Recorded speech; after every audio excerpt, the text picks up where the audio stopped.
with the introductions. Good evening, everyone, and welcome to yet another fine evening program on epilepsy. And today we have one of the global experts on treatment of epilepsy in pregnancy, Professor Dr. Torbjörn Tomson from Karolinska Institute in Sweden. He is a senior consultant and he has made many major contributions in the field. So we are lucky to have him, and he has been very kind to immediately accept our invitation. As co-hosts, we have Professor Sanjeev Thomas, the head of neurology at Sri Chitra Institute in Trivandrum. Everybody knows him. He has made major contributions through the Indian registry into the global research in the field. And we also have Professor Sangeeta Rawat, the head of Department of Neurology at KEM. Everybody knows her. So over to Professor Tomson. Everybody knows that it's a difficult time to have epilepsy during pregnancy. There are special issues to women of childbearing age. Not only do we need good seizure control, but we also have to look at the side effects of anti-epileptic drugs and teratogenicity. And who better can we have on panel today than Professor Tomson? Please go ahead. Thank you very much for the kind words, and thank you for having me. Being part of a fine program is always indeed a great pleasure. Good evening, everyone. Thank you for joining. I'm sending this from my kitchen in my home in Stockholm. And just a word of warning, my home is under renovation. So if you hear some unexpected sounds, don't worry, it's just the carpenters that are trying to fix my home. But the topic today is, as has been mentioned, the management of epilepsy in pregnancy. And what I would like to do is to go through stage by stage what one might consider to optimize the management before conception, during pregnancy, and after delivery. But before I do that, I just wanted to share with you some observations we did when we carried out a survey of guidelines for the management of women with epilepsy within the International League Against Epilepsy. So we were interested to see what is already out there in the various countries within the ILE epilepsy community. So we sent out a survey to, at that time, the 118 chapters in the league. And we had replies from 77, as you can see. And the countries responding are marked in yellow on this world map. So fairly good representation, including India. The first question we asked was if the chapter in the country has a guideline or recommendations for the management of women with epilepsy during pregnancy. 56 of the 77 chapters answered that they had guidelines. Then we were interested to see when these guidelines were last updated, which you can see on this graph. And as you can see, many of them were quite old.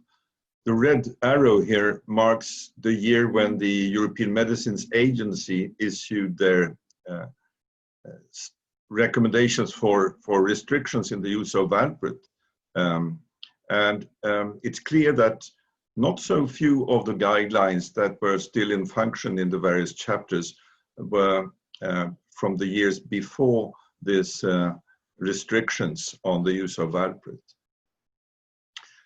Another question we asked was if the guidelines included recommendations regarding folate supplementation to the women. Most of the chapter's guidelines did in fact recommend folate, but what you can see from this slide is that there was a distribution when it comes to the doses that were recommended from 0.4 milligrams today up to 4 or more milligrams per day, which was the most common recommendations. And then there were a few, less than 10% of the guidelines that did not include any recommendations regarding folate supplementation. So just to summarize the results of the 10 questions we asked, first of all, most of the chapters indeed had some guidelines or recommendations, and I should say perhaps that most of those that responded, because 77 of the 118 responded. The guidelines came from different sources. Some were international, others were local. As I indicated in the previous slide, not so few of them were of old date and did not include information that has been generated during the last few years. Although most did recommend folate supplementation, there was a variation when it comes to the dose. And at least 1/5 of the guidelines did not include information on possible risk to cognitive development and did not give information regarding specific risks with specific anti-epileptic drugs, nor did they make any specific recommendations regarding which anti-epileptic drug to choose for women of childbearing age. About 1/3 did not make any recommendations regarding drug level monitoring, and 1/5 did not made recommendations on breastfeeding. So I think what we concluded from this survey was that there is indeed a need for up-to-date guidelines or recommendations for the management of women with epilepsy. I'm not going to present any official such guidelines today, but the topic to discuss is the management of epilepsy in pregnancy. So we need, when we discuss the management, to consider the risks. And there are risks that are caused by the exposure to anti-epileptic drugs. It includes intrauterine growth restrictions. It includes the risk for major congenital malformations, and it includes the risk for an impairment of the cognitive and behavioral development of the exposed child. But in addition to the risks caused by the anti-epileptic drugs, we need to consider also the risks with uncontrolled seizures, both with regard to fetal risks as well as with regards to maternal risks with uncontrolled seizures. And the challenge is then to balance these risks and to find a way to maintain seizure control, in particular of tonic-clonic seizures, but with a minimized exposure to drugs that are potentially teratogenic. If we want to make a difference, a real difference, chances are best that we succeed in that if we act before pregnancy. This is the real opportunity. The first thing we could do is to consider if the woman is in remission and if there's a high likelihood of successful withdrawal of the drug. So we should reassess whether or not there is still an indication for anti-epileptic drug treatment in that individual woman. If there is, if we need to treat, I think all of us know that we should avoid valproate whenever that is possible. But as I will discuss in the subsequent slides, we should maybe also be cautious in using topiramate. Regardless of which drug we are using, we should try for the lowest effective dose.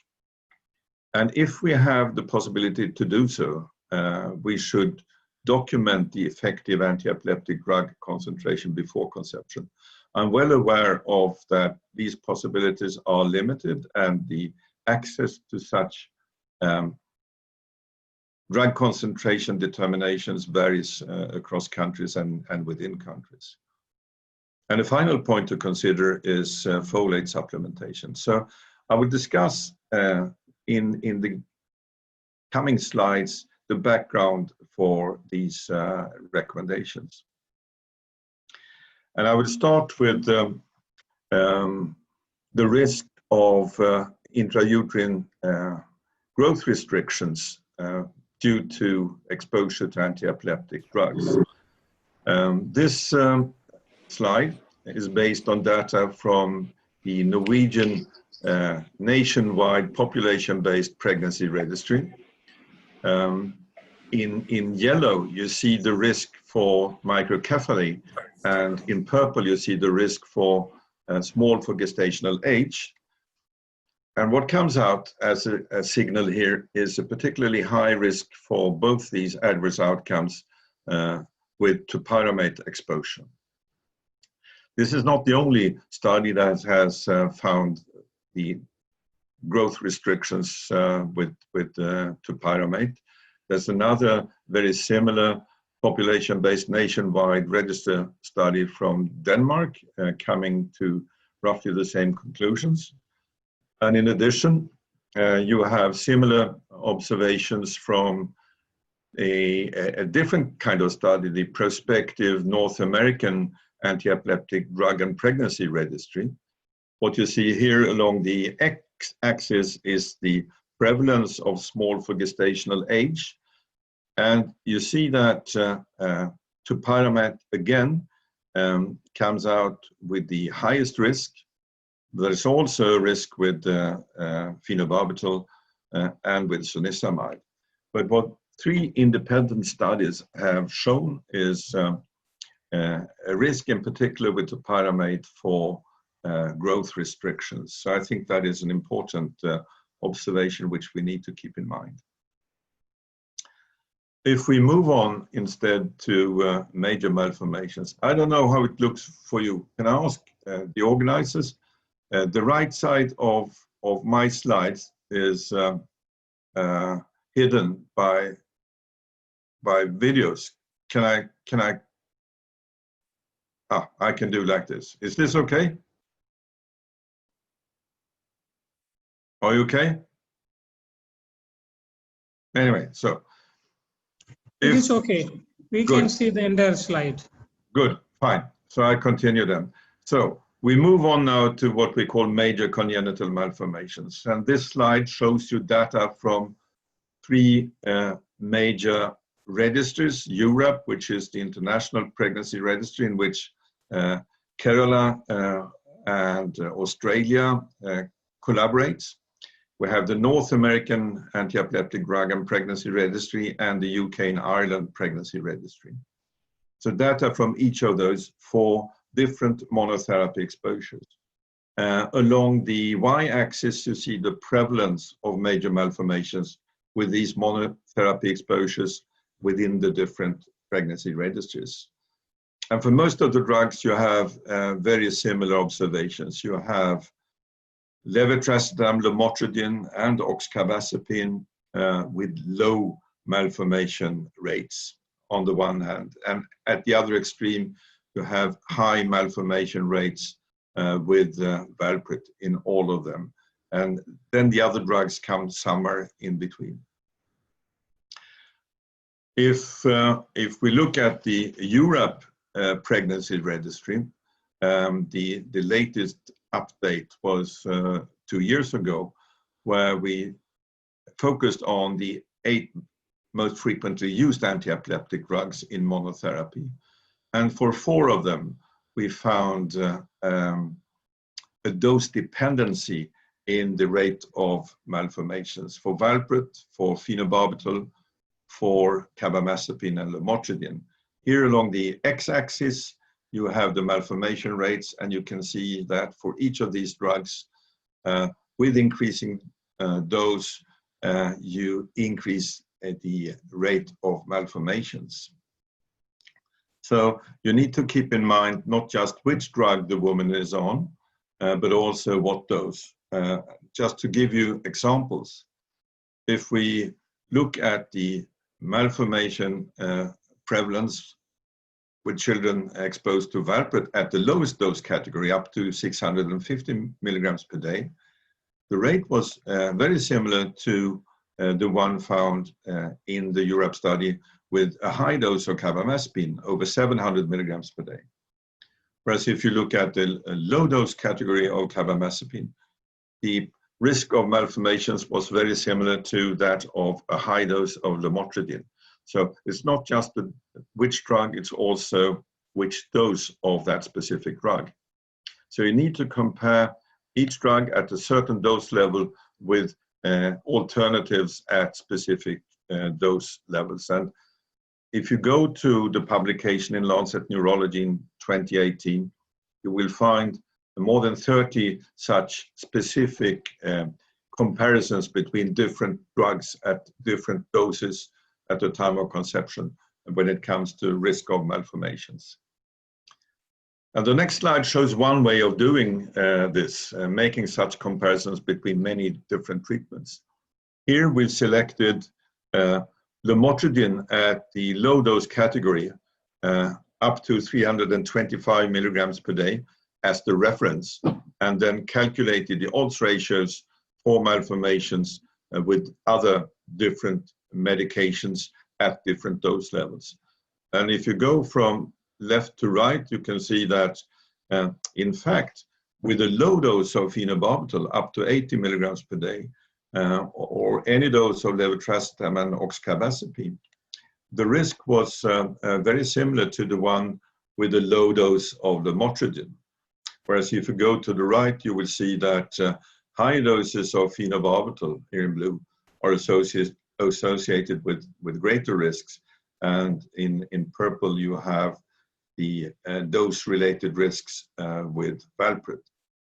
So, as I said, the drug and the dose, that's what you need to look at to get an estimate of the actual risk for malformations. And when you compare different treatments, you can have that as a basis for your drug selection before pregnancy. That was monotherapy.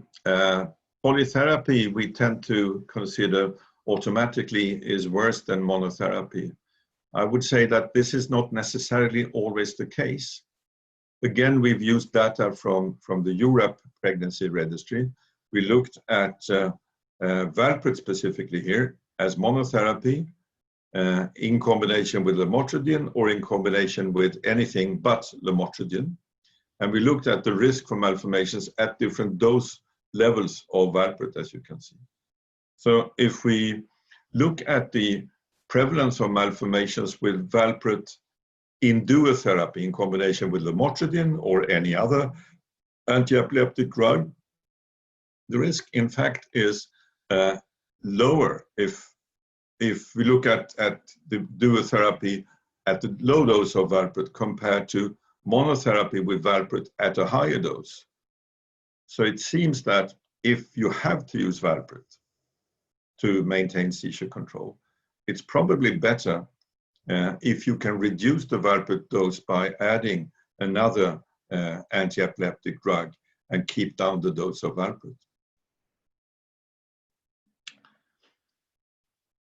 So I was saying that it's important to make decisions on drug selection before conception. Europe has been running for many, many years, and we recently looked at the evolution of drug selection over a 14-year period from 2000 to 2013. And what you see on this graph is that over this time, the use of lamotrigine and levetiracetam has increased substantially at the expense of the use of, in yellow, carbamazepine and in light blue, valproate. So marked changes in drug choices during pregnancy over this time period. And I here superimpose the malformation rates over the time, and you can see that there is a decline in malformation rates as we change the drug therapy. We divided this time window into 3 separate periods. 2000 to 2005, 2006 to 2009, and 2010 to 2013. And in blue, you can see the malformation prevalence in these 3 time periods for monotherapy exposures.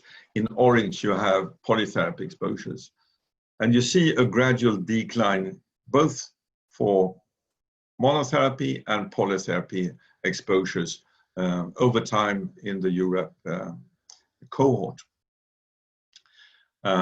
Statistics also confirm a significant linear trend for a decrease in prevalence of major congenital malformations over time with monotherapy exposures.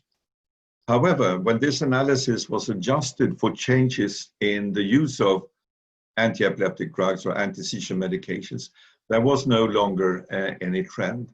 And I think this shows that the decline we've seen over time in malformation rates is caused by the changes in medication choices. So I think it's a good indication of that we can make a difference. And over the time, the rate of malformations declined by more than 25%, which is important.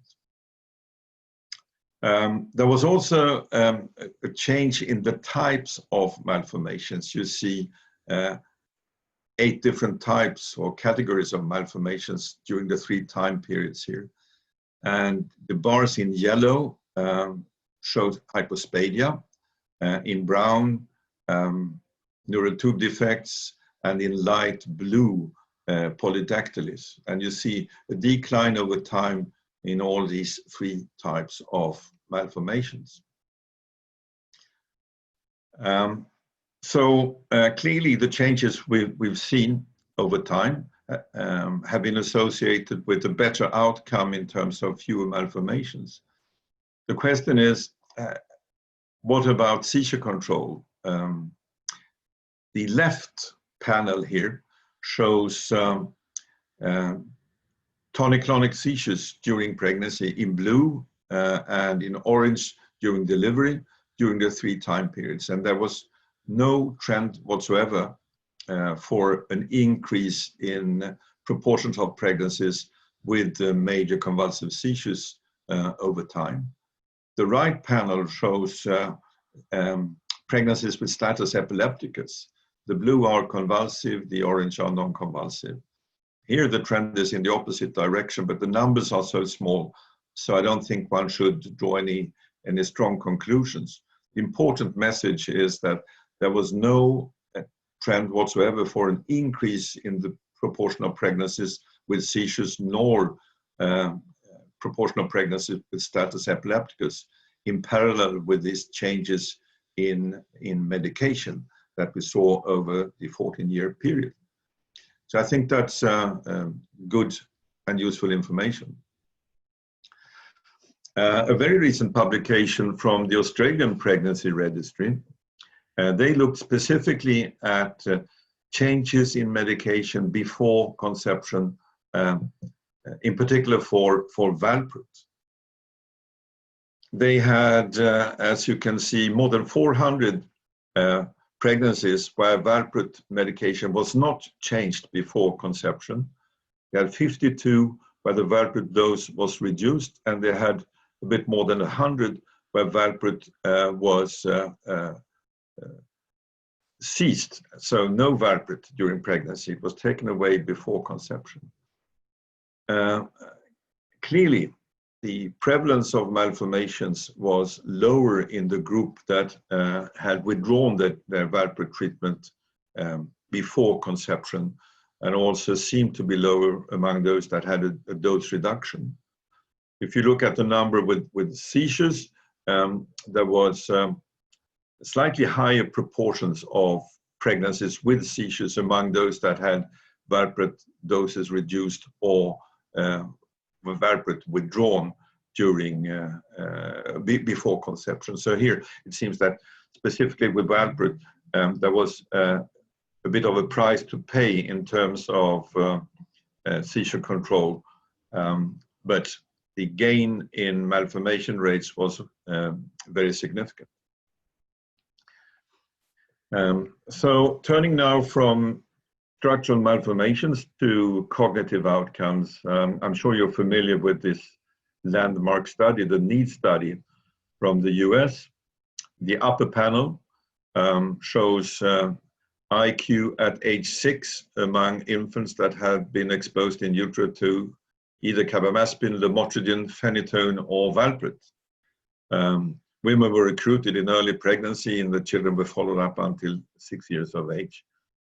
And those that had been exposed to a high dose of valproate, more than 1,000 milligrams per day, had a lower IQ than any other types of exposures in this study.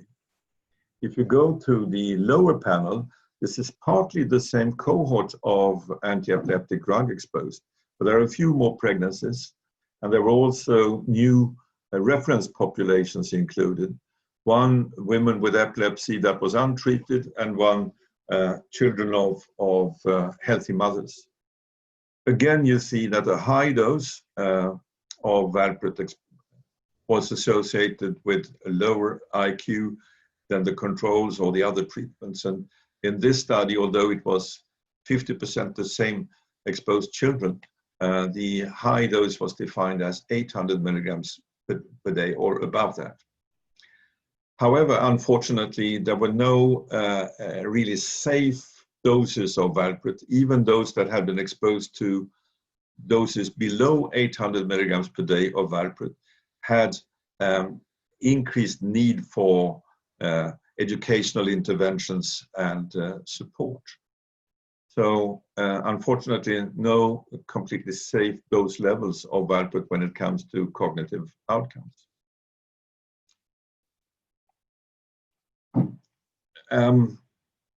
The NEED study and the subsequent study from Gus Baker included a lot of lamotrigine exposures. When it comes to other newer generation anti-epileptic drugs, we have much less information on the risk for impaired cognitive development. This is, I think, the largest prospective study. It's using the UK pregnancy registry and follow-up selected children. You can see valproate with the same type of outcome as we've seen in the previous slide. You have children exposed to gabapentin, to topiramate, and levetiracetam. There were no bad signals here, but look at the numbers. Still too few exposures, in particular with gabapentin and topiramate, to draw any firm conclusions regarding the safety of these drugs in relation to cognitive development of the children. Now, these studies that I've shown so far on cognitive development assess the children around the age of 6. One important question is, of course, what that predicts when it comes to future performance of the children. And here we have a Danish study, again based on national registries, using population-based data. So what they've done is to look at school performance in terms of language, that is Danish, and mathematics later in school, and link that to drug exposure data during pregnancy. And as you can see, those exposed to valproate did worse also later in school compared to other exposures or other anti-epileptic drugs or no exposures. So it seems that what we see at the age of 6 is relevant for performance later in life. The same Danish group, also using national health registries and drug exposure registries, looked at the risk of autism, spectrum disorder, or autism in relation to exposure in fetal life to different anti-epileptic drugs. And they found that the risk of autism spectrum disorder was increased threefold with valproate exposure, and for autism, 5-fold increased risk with valproate exposure, and no similar risk seen with other anti-epileptic drugs included in this analysis. So one point I mentioned regarding what you should consider before pregnancy was folate supplementation, which I think is a difficult one. And I think that is reflected also in the responses that I showed you earlier from the chapters with the distribution of different recommended doses for folate supplementation. And I think that reflects the level of knowledge we have. What do we know? Well, we know that 0.4 milligrams per day is recommended to any woman that is planning pregnancy or is pregnant. And of course, women with epilepsy should not be an exception. Many recommendations and guidelines, as you saw in the previous slide, propose higher doses, 4 to 5 milligrams per day. But I think it's fair to say that we do not know what the optimal dose is. If you go to the prospective pregnancy registries that admittedly were not designed to assess the effect of folate, they do not indicate that the outcome in terms of malformations is better among children of mothers who took folate periconceptionally than those that did not. This may be due to confounding by indication, but we don't have strong evidence there. We do not have any consistent evidence that folate supplementation reduces the adverse effects of valproate on cognitive development, and I will show you that in a bit. When it comes to other anti-epileptic drugs, the data are conflicting. Let me just share with you a very recent publication as a follow-up of the NEED study that I mentioned before. What you see on this left panel is verbal index scores, sort of a verbal IQ with exposure. And this is at age 6, with exposure in utero to different anti-epileptic drugs.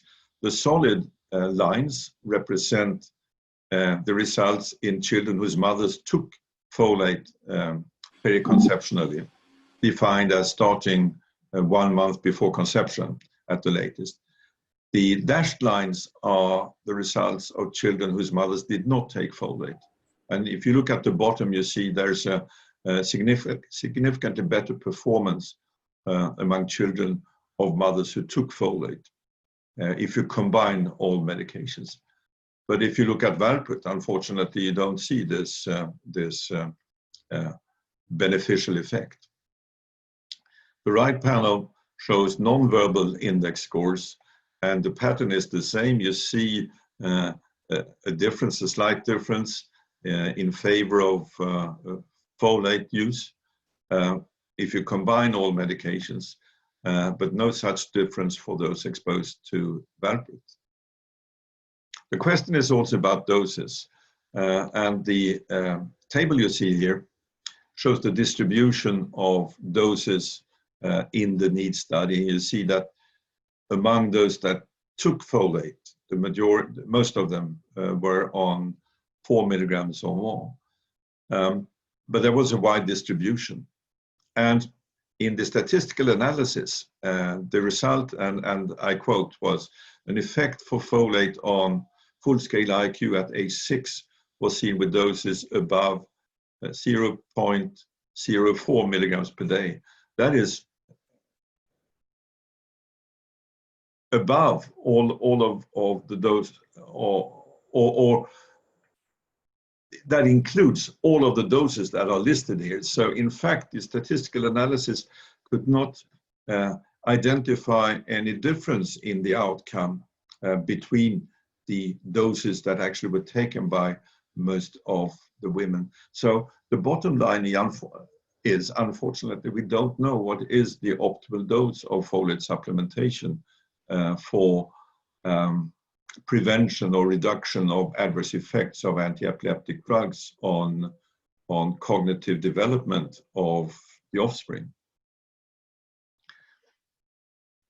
So far we discussed the risks, the teratogenic risks in the broad sense of anti-epileptic drugs.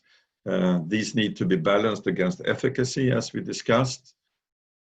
What are the risks with the uncontrolled seizures for the fetus? We don't have very good systematic knowledge about that, but we do know that the major convulsive seizures can induce hypoxia and acidosis in the child. We know that when they occur during delivery, you see a marked decline in fetal heart rate. We know that in status epilepticus, there is a risk for fetal loss.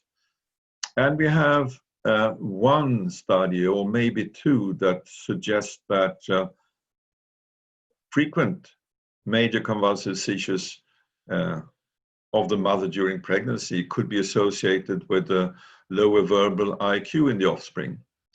I think this must be interpreted cautiously, because it's more or less one retrospective study that shows this, whereas the prospective need study and similar studies have not confirmed this. So we actually don't know.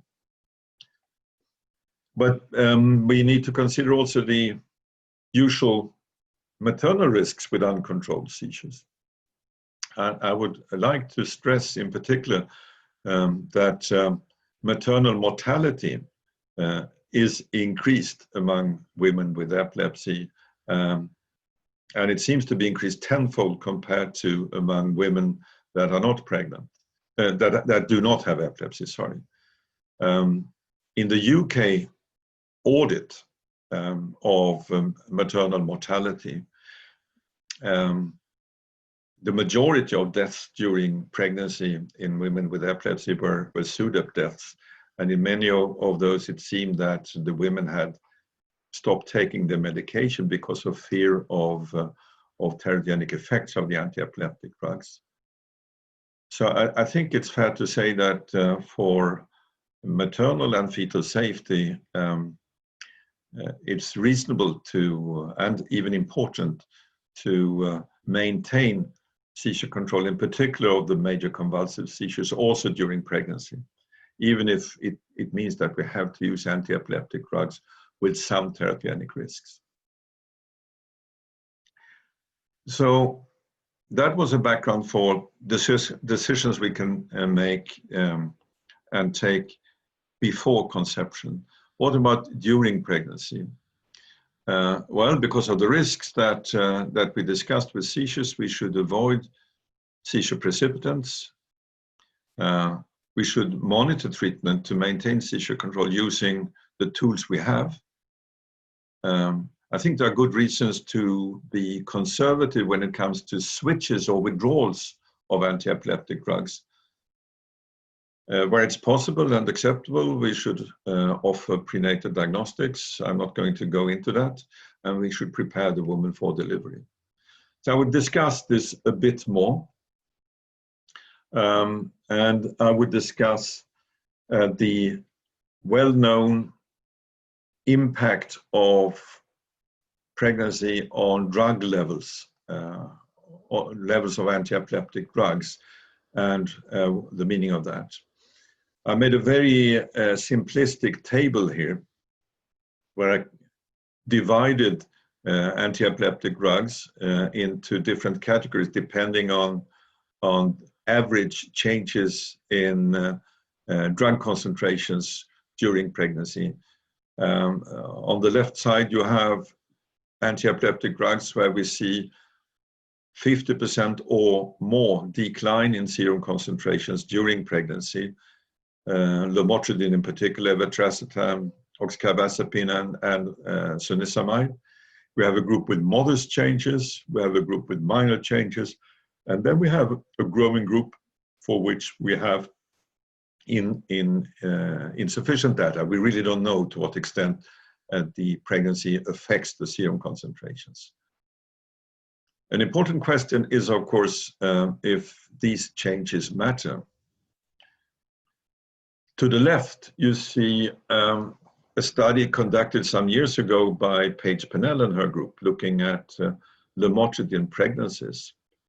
And they found that if the lamotrigine concentration fell by 35% or more during pregnancy compared to the optimal pre-pregnancy level, there was a significantly increased risk of deterioration in seizure control during pregnancy.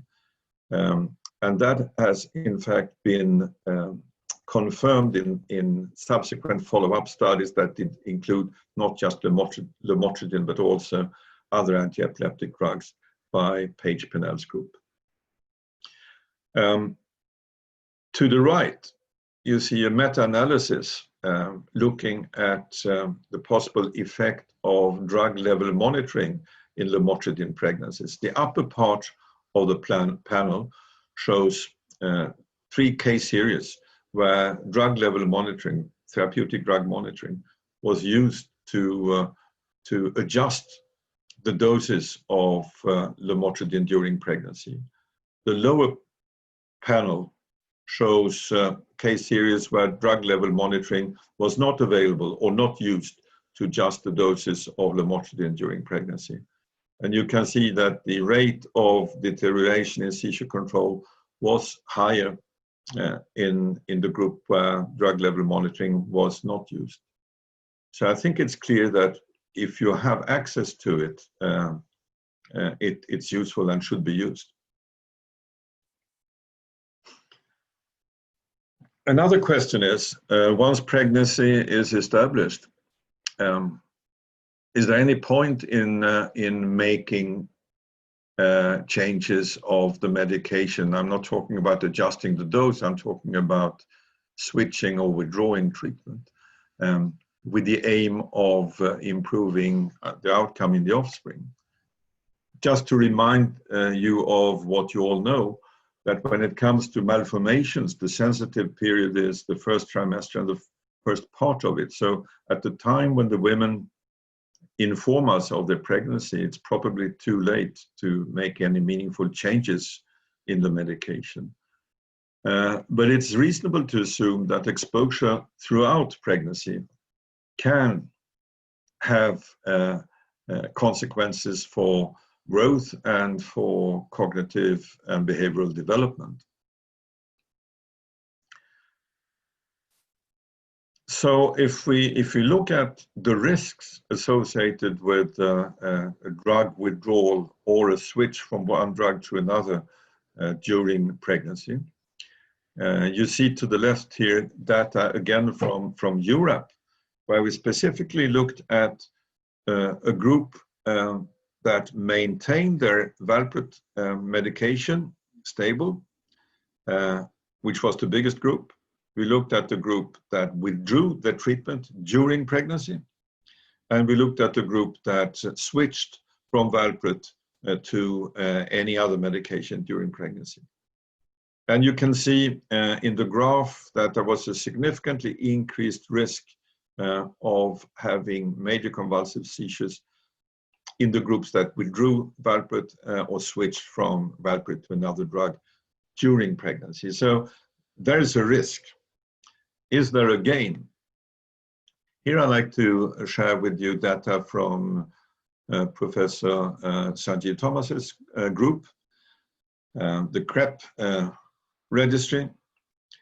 Here they looked at 93 of 1,400 pregnancies where anti-epileptic drugs were reduced or withdrawn during pregnancy. But the conclusion was they found no difference in the frequency of malformations nor in the developmental quotient among those that had switches or reductions or withdrawal of medications during pregnancy. So while we know that there is a risk to do this during pregnancy in terms of loss of seizure control, we do not know if there is a gain in terms of better outcome in the offspring. So I come to the last part, and that is about after pregnancy. And I think the most important thing to do after pregnancy is to encourage breastfeeding. I just show you a table from a very recent study on drug concentrations in breastfed infants on different anti-epileptic, whose mothers were on different anti-epileptic drugs. And I'd like to draw your attention to the two right side columns, where you see to the far right the serum concentrations in the breastfed infants, and the slide next to it is the serum concentrations in the mothers. I highlight lamotrigine, where we do have indications of that the breastfed infants may have in the order of 25% of the mother's serum concentrations, with much fewer exposures. We also see with zonisamide a significant proportion or significant concentrations of drugs in the breastfed infants, about up to 50% of maternal serum concentrations. But please note that there were only 4 mother-child pairs included in this. But apart from that, in the other medications under study here, the concentrations in the breastfed infants was really, really very low. Phenobarbital is not included in this study, but we know with phenobarbital that you sometimes also can have significant concentrations in the breastfed infant, although side effects are really rare. And this is the important message again from the NEED study, where they looked at IQ at 3 and 6 years of age in children whose mothers were on valproate, carbamazepine, or phenytoin, and compared the IQ in the children that had been breastfed versus those that had not been breastfed. And there was no indication whatsoever of worse outcome in the children that had been breastfed, which I think is a very important message. So I come to my last slide just to repeat what I said before. The most important action and opportunity is before conception. And if we go to the last bullet, I think it's important to recommend folate supplementation, although we have to admit that we don't know what the optimal dose is, and we don't know actually what the optimal duration is.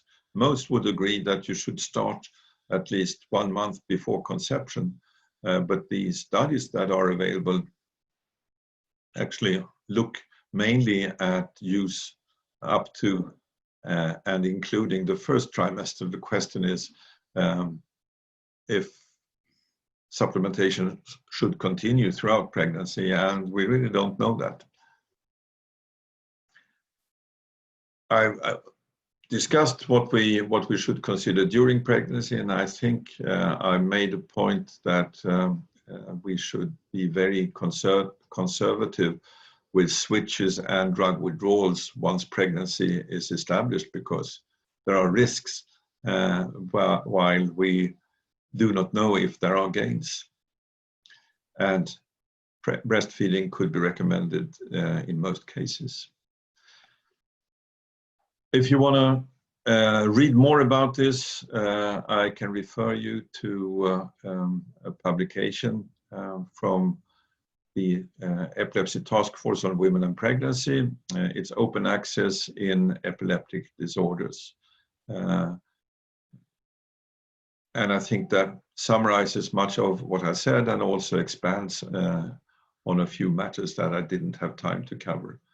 And I'll leave you with that and a picture from Stockholm by night in summer. And I thank you very much for your attention. I'm happy to take questions. Thank you. Thank you very much, Professor Torbjörn, for a fantastic talk and a masterly expression of all the data there is on this subject. made very simplistic and with very clear take-home messages. I'm sure there are going to be a lot of questions. So over to the co-hosts to take the questions.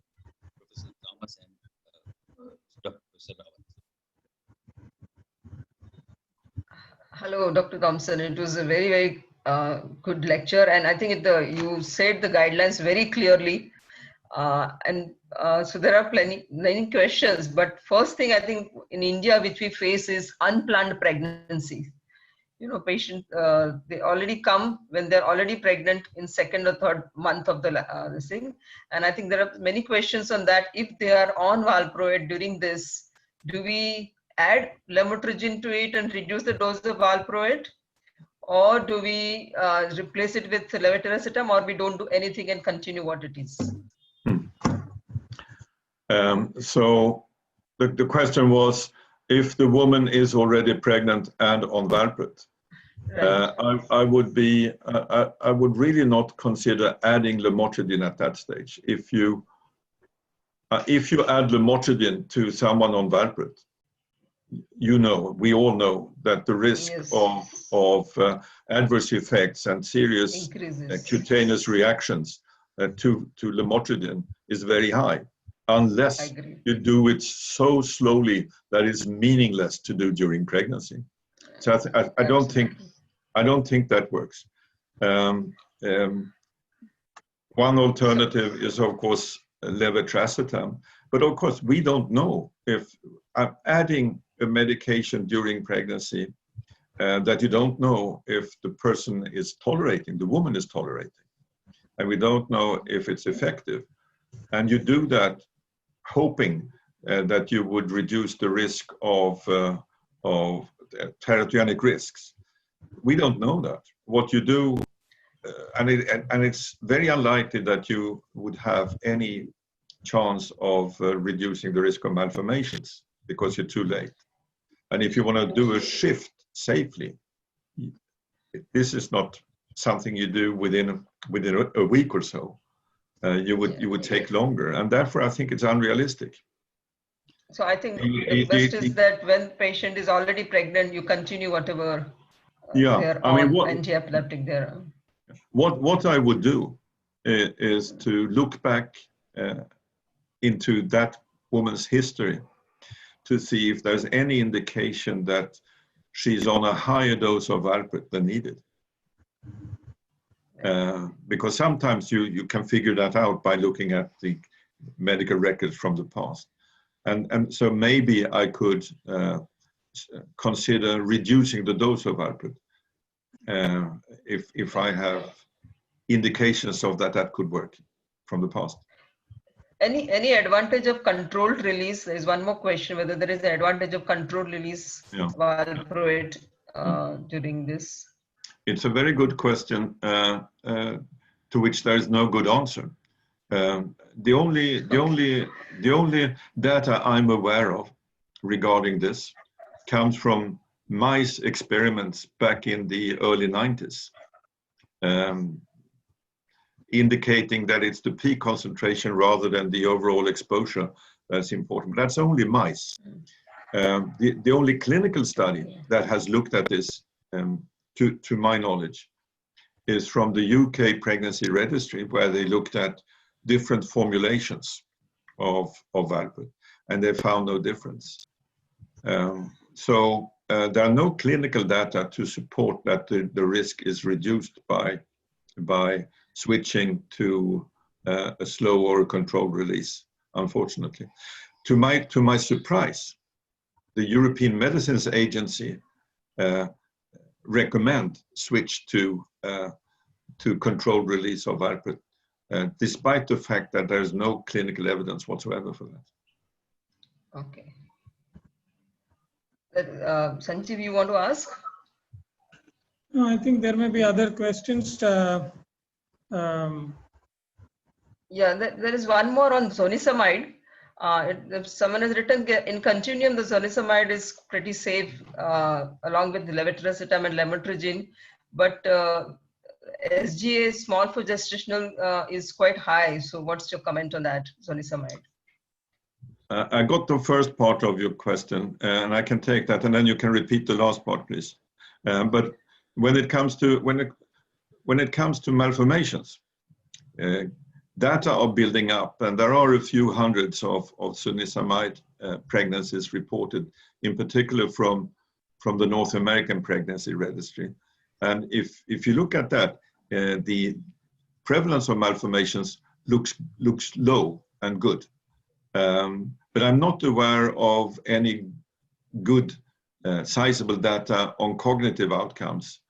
We had the small for gestational age, where it's similar to what you see with the topiramate. So that's a negative that we know. With malformations, it seems good, although we need more. With cognitive outcomes, we don't know. And the second part of your question was? Yeah, that was the second part. If SGA is pretty high, then should we use the zonisamide or no? If small for gestational age is high with zonisamide, then it's not recommended. Well, of course, it depends. If zonisamide works as well as valproate in an individual patient, assume you have a patient who with an IG, and you don't want to use valproate, and levetiracetam doesn't work. Lamotrigine is might not be a good option. Zonisamide may be worth trying, because if the alternative is valproate, I would say that it's a better option than valproate. Right. Okay. Is the vitamin K should be given to all the newborns irrespective of the AED usage? Yeah. I mean, the injection after birth, yes. Right. And we don't have a 0.4 milligram folic acid available. So most of the time we end up giving 5 milligram folate. Is a 5 milligram supposed to be teratogenic? Teratogenic, 5 milligram folate. Yeah. No, I don't think it's supposed to be teratogenic. Why should one not always prescribe a high dose of folate? Well, first of all, we don't know if it's better than a low dose. Are there any risks? We don't know. There are speculations about the risks. Nothing, I think, related to increased risk of malformations. But there is very limited, but some experimental data suggesting that it might have negative effects on cognition. But then there is another concern, which has to do with a risk of increased risk of cancer, and this is a debated topic. And I'm not talking about the child. I'm talking about if you use it long term to the mother. There have been some discussion on possible risk of cancer. It's controversial. It's not confirmed, but I think what we need to have good data on different doses of folate, and I can say that we are currently using our Nordic national databases to look at this, where we have drug prescription databases and the pregnancy outcome databases. So I guess within a year or two, we will have more information on risks and benefits of the high doses of folate, which I don't think we have now. I don't think the concerns are based on very strong data. I'm not saying that we should abandon 4 or 5 milligrams dose. I'm just saying we don't have evidence that it's better than 0.4 milligram. Yeah, the problem is we don't get the 0.4 milligram easily. No. We get the formulation which already has a 4 to 5 milligram. That is and then I would probably say that based on the need study data and some Norwegian data, it's better to prescribe the folate you can prescribe than not to prescribe any folate at all. Okay. And what do you think of lacosamide in pregnancy? I think that I know practically nothing. Okay. So any comments from Professor Sanjeev Thomas or questions from him? We use folate 5 milligram as a routine basis. We have a couple of additional reasons. There is also possibility that folate deficiency may be existing in many women, and this may be one of the. Right. In India, I think. Yeah. So in order to compensate for that, also we, as a universal thing, irrespective of whatever anti-epileptic drug they are taking, 5 milligram is being prescribed. There is a lot of curiosity about how the newer anti-epileptic like Veracetam or Rampanel, but we have to wait for some time to know how this is going to affect. In the meantime, I think Professor Torbjörn Tomson has very clearly elucidated what is possible today based on current evidence, reducing the concentrating on preconception care. And one of the ways in which we can do that is many women or girls come to us in their 20s, and they may be, in Indian context, they may be finishing their graduation or something like that. And these are times when they get married, and tell them to inform you when they get married or they are considering a marriage. That's a good opportunity for us to intervene and streamline or simplify the treatment. And that is how we collect many of our preconception cases. Can I add a comment when it comes to folate also? And you mentioned the high rate of unplanned pregnancies, and I think that's a universal thing, which means that, I mean, I think we all agree that folate supplementation is important and useful. We don't know the dose. But if we are going to be successful and considering the number of unplanned pregnancies, when we recommend folate supplementation, we should probably do that not just to women that are planning pregnancy, but to women on anti-epileptic drugs that are of childbearing potential. And that would mean that they may be on folate supplementation for years and years and years before they possibly become pregnant. And I think that is, to me, a reason to recommend the low dose rather than the highest dose, because you are giving it to the wider population for a very long time. Do we have a time for one comment or question? Nandan, do we have one question? I have a quick question, or a comment and question combined. In the sense, the malformation or the adverse pregnancy outcome like chromosomal abnormalities, nucleoidy, are another major concern. And the current literature is that I would like Torbjörn's opinion on this also.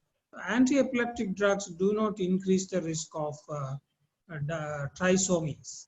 And it is the isolated malformations that are actually increased, not chromosomal abnormalities. Most of the prenatal screening is focused on to trisomies and other chromosomal genetic. So there is a divergence in the prenatal screening versus the teratogenic effect. How we need to keep this in mind. And elderly women are another major problem, because women or families may think of hope getting a seizure-free time to become pregnant, and or marriage itself might have been delayed. So they tend to become slightly older when they conceive, and that is another risk. So these are two additional things. I think one last question can I ask Dr. Tomson? Nandan, is there a time? Yes, go ahead. Yeah, I think there are multiple people have asked how often do you do the drug levels? Yeah, I was gonna And in ask the that. drug, like a zonisamide, you showed a slide where more than 50% pharmacokinetic clearance increases, and we don't have a levels for them. So what do you do for those drugs also? So, as an addition to the same question, which are the drugs where you would do The anti-epileptic drug drugs, levels, yeah. Okay. and at what Okay. And time how point? frequently? Okay. I will start with the question of which drugs, and I would say I would, since I have the tool, I would do it for lamotrigine, levetiracetam, oxcarbazepine, and zonisamide, and in that order of importance, I would say. Okay. And how often? Well, that also depends. The general assumption is that the woman is entering pregnancy on the lowest effective dose / serum concentration. And if I have indications that in the past this woman has had seizures on lower serum concentrations, and she has major convulsive seizures, because that is our major concern, then I would like to do it monthly during pregnancy. Every month. And I know the Americans like to do it even more frequently than that, but I don't see the logistics working for that. I would do it monthly, and then that will be the start. And then it depends on the extent of change that I see in that woman.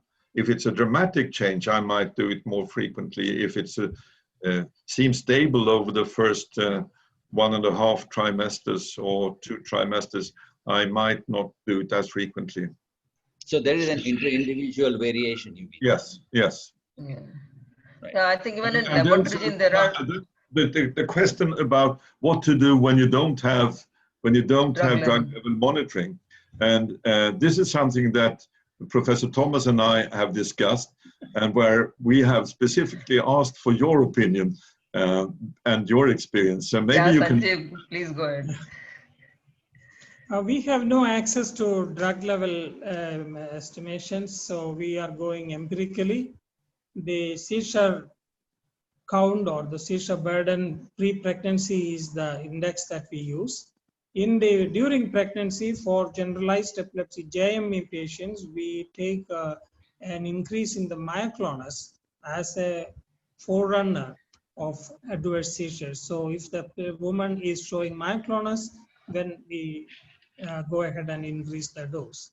But if that may not be always reliable, but for other types of epilepsies, again, it is not very possible. So we essentially go by the clinical response of the patient. So if I can add a comment to that, I would, they're not all JME patients, and even JME and even some JME patients may have a major convulsive seizure without the preceding myoclonia. Yes. If I had a patient on lamotrigine, which I think is the most difficult drug, and if I didn't have the drug level monitoring, and if I knew that she had major convulsive seizures before, I would say in mid-pregnancy or at least after the first trimester, I would increase the lamotrigine dose by, say up to 50% or so, without seizures. Anticipating your approach. Yeah, and that would be, for most of the women, an undercompensation. But still, I mean, to not to unnecessarily expose the few women that do not decline to that extent to too high doses. I think that's a reasonable compromise, a 50% increase. Around 25% of women who are on lamotrigine may not show the increased clearance. So that also. Yeah, I think that it's pharmacogenetic variations, like where 20% may show 44 this thing, and then some show 77% decrease in the plasma clear. So that's correct. Yeah. So I think we can end on that note, and would like to thank Professor Torbjörn Tomson for an excellent talk and guidance on this subject, and both our hosts who are also experts from the Indian side. And thank you very much to all the Thank viewers. you very much.